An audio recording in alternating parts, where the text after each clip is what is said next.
Hello silver fans, this is T and you're in the place to be for silver education, acquisition, and entertainment.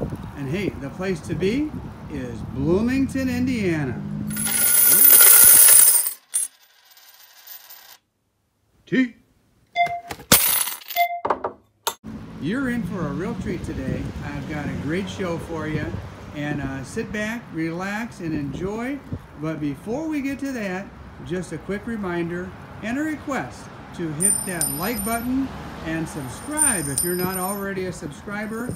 And finally, be sure to hit that notification bell so that you are notified of all of my upcoming videos. Enjoy! Peter, thanks for having me video in your shop. I really appreciate it. You've got a great place here. Thank you. And I look forward to really exploring in just a minute. But before we do that, can you tell me a little bit about yourself and how long you've owned the shop? Maybe a little bit of the history of the shop? I've been here for 40 years. Okay. And I was a school teacher. And I retired from teaching for 30 years. And then I always had the store. Okay. So I only open between 3 and 6. And now that I'm retired, I can open from 11 to 6 every day. And Saturday, 11 to 5. Okay. And it's a hobby that became a business. It sure did. I can see you've got a lot of inventory here, and throughout my video I'll be panning throughout your store and showing your inventory. Where'd you teach? Here in Bloomington? Yes, at Bloomington South High School. Okay. I taught Spanish. I was going to guess that. I detected the accent there. ¿De dónde eres? De Cuba. Cuba. Yeah. Okay. Very nice. So tell me a little bit about the place. You started out as a hobby, and you've been in this location for all 20 years now. Okay, wow.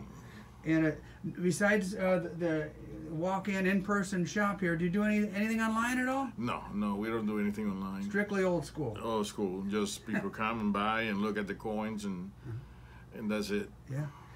And do you have any specialties? I know you have quite a variety here. Is there like one particular area that you specialize in?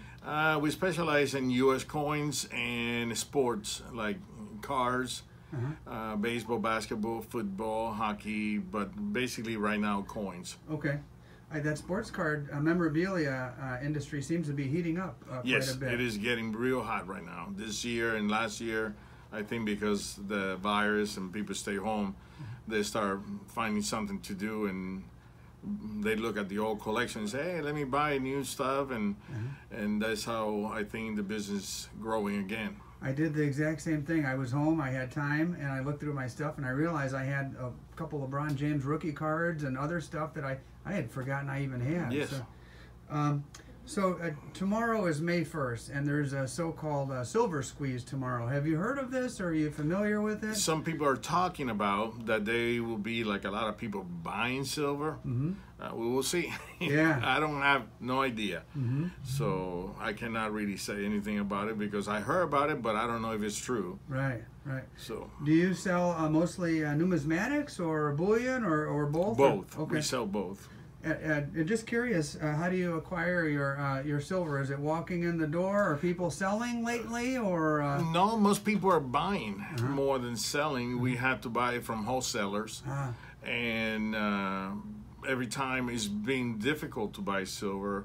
In some cases, it's taking over 2 months to get the items in. Oh my gosh, yeah. We're having similar situations up in Northwest Indiana, where I'm from, and you know, the local coin shops that I go to have just like a fraction of what they would normally have as far as inventory. That is the same here. Do you, just out of curiosity, do you have any Libertads? No Libertads. Those are hard to find. And they are real expensive right now. The premium of those used to be just like a regular silver ounce. Right. And now they're selling for $20 over the silver. I noticed. I'm trying to put the whole set together from 82 to now. Yes. And when I first started, it was just kind of like an American Silver Eagle. A couple, $2-3 over spot, and they've gone through the roof. Speaking of American Silver Eagles, the new American Silver Eagle design is going to be coming out soon. And do you sell a lot of Eagles here? Yes, we do sell Eagles, and we don't have any 2021s right now. We sold out in those. We got a couple monster boxes, and we have ordered one of the new ones coming in July. Okay. So we get a monster box in July if everything goes okay, and the government is going to produce enough. That's the key. That's the question. I was just listening to one of my favorite YouTubers. His name is Salivate Metal, and he said that there's pre-sale on right now on one of the online bullion sites, and I'm sure that's going to go just in a heartbeat, you know? Oh, they already sold out in some of the places that sell bullion at wholesaling. Really? The bullion, yeah. Already? Their allowance is already gone. Wow. You've been doing this for a long time, and you've seen the ups and downs probably of the industry. What do you see like in the short term, in the next year or two?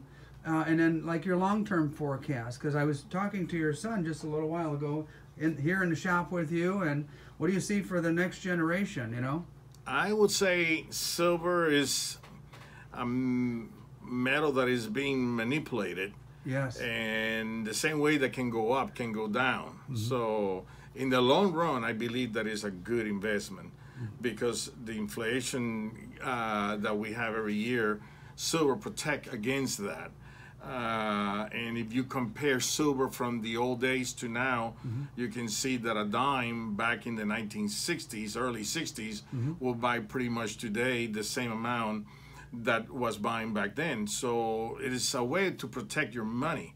I don't see it like if you can make money on top of that and make a profit, that's great, but it's more like people protecting their dollar from the value or from the increases in the inflation. Yeah, and that's precisely why I got into it as basically a savings account, you know, and for the long haul. And for the long haul, and at the same time, you look at the government printing so much money. You know, we are like $28 trillion in debt, and they could continue spending money that we don't get. I mean, every year we have like $1 trillion deficits. Yeah. So I presume that silver will be a good way of putting your money in a saving account. You know, and that's a concern of yours. It's a concern of mine and lots of my viewers.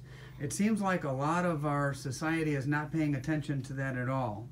And that's true, yeah. And I wonder when it's going to catch up to us, you know? Well, a lot of people live day by day. Yeah. And a lot of time people don't have the resources to save.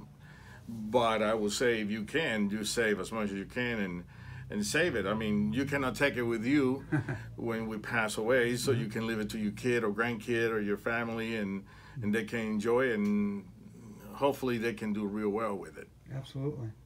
How about these premiums in 2020 when everything went crazy? The premiums shot up and they've stayed up. Have you seen anything like that before, or is this unprecedented? This is the first time that I've seen the premium so high. I know that it's supply and demand, and the demand is so high right now that it's making the premium to go up. I don't know how long we'll stay that way, but you know, people say about 3 months ago it's going to change. Well, still today the premium is still real high, and they haven't come down. So I presume the premium are going to stay where they are right now. Right. And as soon as the demand diminishes and the supply increases, then things will change. But I think that right now, as I see it, and what I see on the television, what I see on the computer, prices will stay where they are. Got it.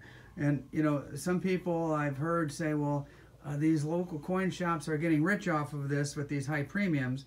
I'm assuming you're probably paying higher prices to obtain the silver before, you know, to sell it. We right now make $1 in each troy ounce. See that?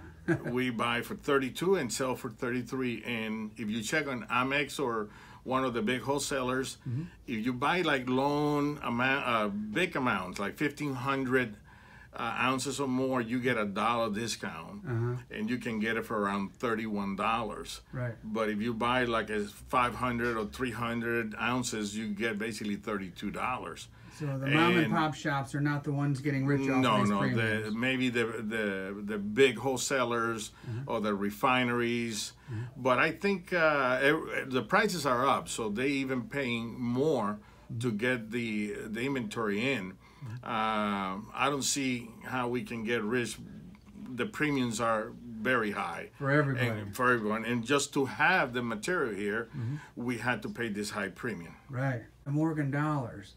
You know, the new one's going to be released this summer. So there's mixed feelings about that. But either way, have you noticed any increased interest in Morgan dollars, or has it just always been steady? It's being steady, but yes, anything in silver right now is selling better than before. Quarters, half, dimes, anything pre-1965, any Morgan piece dollars, they're all in demand.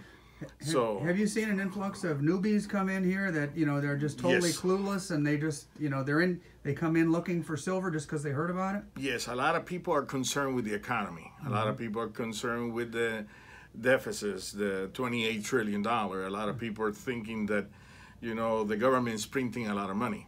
So I see a lot of new people saying, hey, I want to be prepared for a rainy day in case something happened. Would you say it's younger people, older people, or what would your take be on that? I would say it's about little of everyone. I mean, there's like young people, but mostly older people. I see a lot of older people that maybe heard about what happened in 1929 during the Big Depression, and they saying, hey, I heard from my grandfather or my grandmother or my dad, and I need to find out what I'm going to do.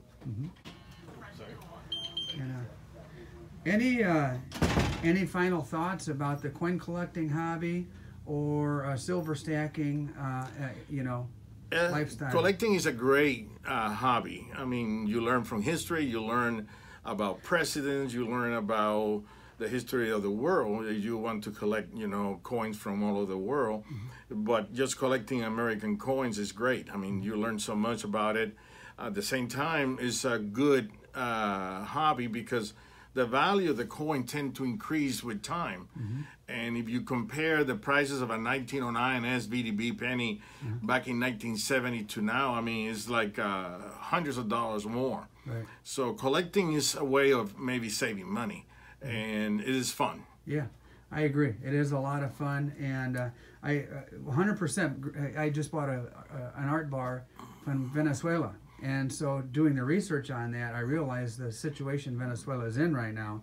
Oh my God. You learn a lot. Oh yeah, it was very educational, and my heart goes out for those people who inflation is ruining that country. They just made a $1 million Bolivar bill, 1 million, and it's only worth 57 cents US. Incredible. Incredible. $1 million Bolivar, and used to be 1 Bolivar for $1. Yeah. So it was an even currency back in the 60s. Oh, they were one of the richest countries on the planet It's with still, all that oil yeah. and those resources. And They my got God. the largest gold reserve in the world. I didn't know that. I just learned from the History Channel. Really? And also oil. They got the biggest reserve of oil. So it's a rich country, and they don't even have food on their table. Oh, it's sad. It's sad. Well, hey, Peter, I really appreciate the time. I'm going to shoot a little more video in your shop, but you were very generous when I called you yesterday, and you said you were up for it, and so thank you very much, Thank you. my friend. Appreciate it. All righty. Thanks. Take care. Matthew, Peter's son, helping out the old man here in the store, and tell me a little bit about your experience. I mean, you grew up in this. Grew up here at the shop, kind of just playing around as a kid. Kind of was like my babysitter after hours, I guess, after school and stuff. Originally would come here with my mom and hang out while he was at school. Then came in probably around taking it seriously. I would make sets back in the day for baseball cards, and would get paid with baseball cards pretty much. Would open a pack or two every set I made.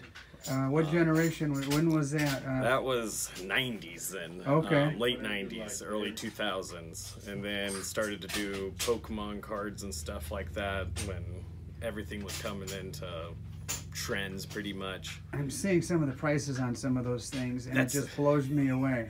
It's pretty sad because, yeah, I had all the original Charizards, everything. Oh my gosh. I believe I sold all of them for $20 in a garage sale, probably in 2003 or something like that. Who would have known? Yeah, You know? $200 a Charizard now. Oh yeah, and how many of my viewers, and myself included, have had their moms throw away their baseball cards? Baseball cards, and you know, it's just like makes you cry. Leave for college, come back, and Yeah. get the interest again, and everything's gone. Yeah, then your Tony Gwynn rookie card is not where you left it. Yeah. The worst is hearing about like older people with their Mickey Mantles, stuff like that. And Oh, just gosh. like, oh man. Yeah. But then from being like a kid growing up here, around high school, I started to actually come in and take it serious and kind of learn more of the silver and in and out and the history of coins more than the baseball cards and stuff like that I was just watching on TV.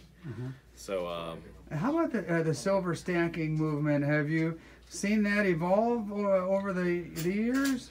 I would say a lot, yeah. I was growing up, I mean, most of our store originally was baseball cards when I was young, and then we went from there to more numismatic coins, where I'd say in the last 8-10 years, it's really been a lot of silver movement instead of... There's still your collectors out there and everything, but I've seen a lot more younger people, older people starting to just come in purely for silver rounds, bullions, and like 90% and stuff like that. So the store has basically evolved based on the customers' interests and what they were looking for. Yes. So, hey, any final thoughts before we sign off regarding the shop or you know, the future of coin collecting and silver stacking? I'd say try to get more kids into it, start them when they're young, get them the history, knowledge, everything like that, and trying to keep the numismatic coins alive and everything alive pretty much, and instead of watching it kind of fold out like a lot of other hobbies do in recent years with a lot of kids going on technology, using phones and stuff like that. Definitely, I agree with you and your dad about, you know, the history that could be learned by taking the time to just do the research, you know, and with the internet, for goodness sakes, you can find out the answer to any question and just dive right into it. Well, hey, I appreciate the time. Definitely, thank you so much. I can't wait to do some shopping here. So, all right, buddy, thank you. Thank you. All right, guys. Hey, you knew I couldn't walk into a shop like that and not walk away with some cool stuff. And yes, I found some Mexican silver, 5 pesos from 51, 52, and 53.